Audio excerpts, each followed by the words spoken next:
Soy Rosa Colmenares y estamos en vivo a través de la señal de Globovisión para, como siempre, con panorama geopolítico muy álgido durante estos días. Los discursos presentados en la sesión de la Asamblea General de las Naciones Unidas siguen generando reacciones en la prensa internacional, evidentemente por los discursos más disruptivos o explosivos como los del presidente de Estados Unidos, Donald Trump, las respuestas del presidente Gustavo Petro o el papel del presidente de Brasil, Luis Ignacio Lula da Silva. Además que Trump decía que le cayó bien Luis Ignacio Lula da Silva y que después iban a conversar. Y justamente Luis Ignacio Lula da Silva ha sido una pieza clave en el diálogo entre Estados Unidos y Venezuela. Seguiremos abordando este y otros temas en esta edición de Argumentos con nuestro invitado de esta tarde, Joel Hortamoros. Muy buenas tardes, Joel, analista político, abogado, analista del entorno, bienvenido. Muchísimas gracias, Rosa. Tú sabes que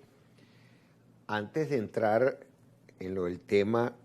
político de los discursos disruptivos, todos, tanto el presidente Donald Trump, que nos tiene acostumbrado a ello, sí, como el discurso absolutamente valiente del presidente Petro y el discurso muy, pero muy equilibrado del presidente Lula. Yo quiero referirme a algunas tesis que nos llevan a lo que estamos viviendo hoy día. Al mediodía estuvo aquí con Kiko Bautista Stalin González, hizo una intervención muy interesante y me causó gracia que yo estaba revisando algunas tesis de la juridicidad que cuando uno estudia el derecho, uno estudia política, pero cuando uno estudia politología, que también fue mi caso, fue mi posgrado, estudia sociología política. Y entonces revisa uno varias tesis. Y Stalin se refirió a la tesis de Immanuel Kant del tema de la paz total, de la paz absoluta. Tesis que surge a finales del siglo XIX, después de las brutales que había vivido el mundo durante ese siglo, sin contar con las anteriores, porque es que la humanidad ha vivido cruel. Los seres humanos somos los más grandes depredadores del planeta y somos además guerreristas también por territorios, por espacios, por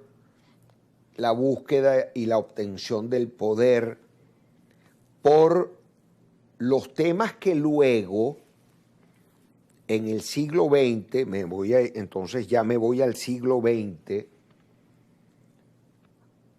en el año 20 justamente,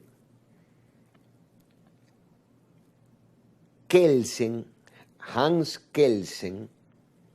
un húngaro que desarrolló la Constitución austríaca después de la derrota del Imperio Austrohúngaro en la Mundial, habla justamente de lo importante de separar el tema jurídico del tema político, del tema moral, del tema religioso y del tema ético, porque lo jurídico debe prevalecer otras circunstancias. Y vemos con curiosidad cómo el año 20, donde se produce la Constitución austríaca, que fue ejemplo para muchas constituciones de Europa y del mundo occidental, casi en su totalidad, estableciéndose lo que se llama la pirámide jurídica de Kelsen, donde la base es la Constitución y luego cada una de las leyes y reglamentos y todas aquellas que interfieran con la Constitución no tendrán valor alguno para poder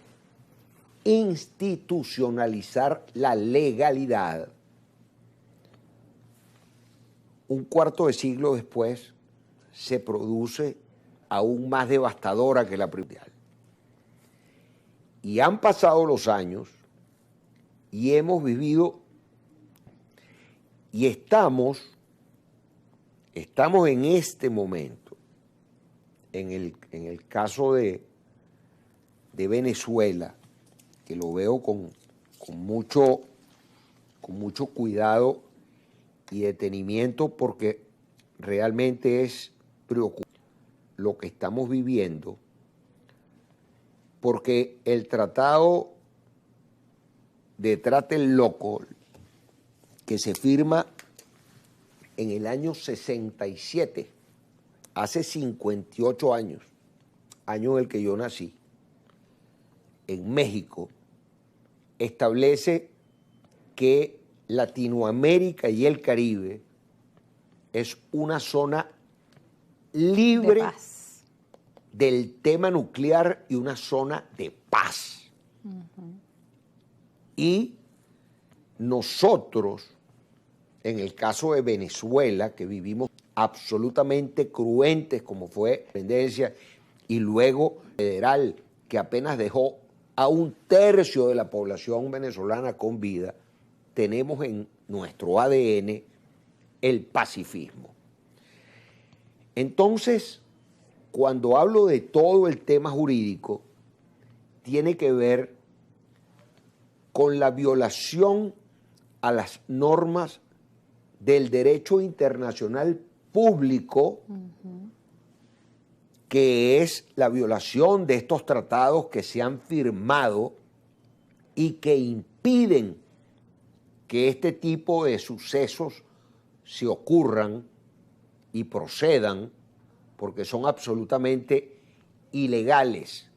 Bueno, el uso desproporcional de la fuerza. Es lo que estamos viendo en el mundo, y para eso se supone que era el papel de las Naciones Unidas, para garantizar la paz, para ser como ese agente global que pueda permitir a las naciones convivir, pero hemos visto como la ONU, frente a lo que está ocurriendo en distintos países del mundo, en Gaza, hacia propia Ucrania, y ahora esta situación en el Caribe, que como usted menciona, hay procedimientos que no son los correctos. Todos estamos asistiendo a ver en la prensa internacional lo que ocurre en el mundo, pero ¿quién hace valer esa justicia? ¿Quién hace que ese derecho, como usted lo menciona, el derecho internacional humanitario pueda respetarse? Que estos tratados que se han firmado en el mundo por la paz puedan además imponerse. Todo esto lo seguiremos hablando al regreso de la pausa con nuestro invitado de esta tarde, el analista político y abogado Joel Horta, que por eso enfatiza tanto con el tema jurídico, que debe estar por encima y muy separado de lo que es el tema político, religioso.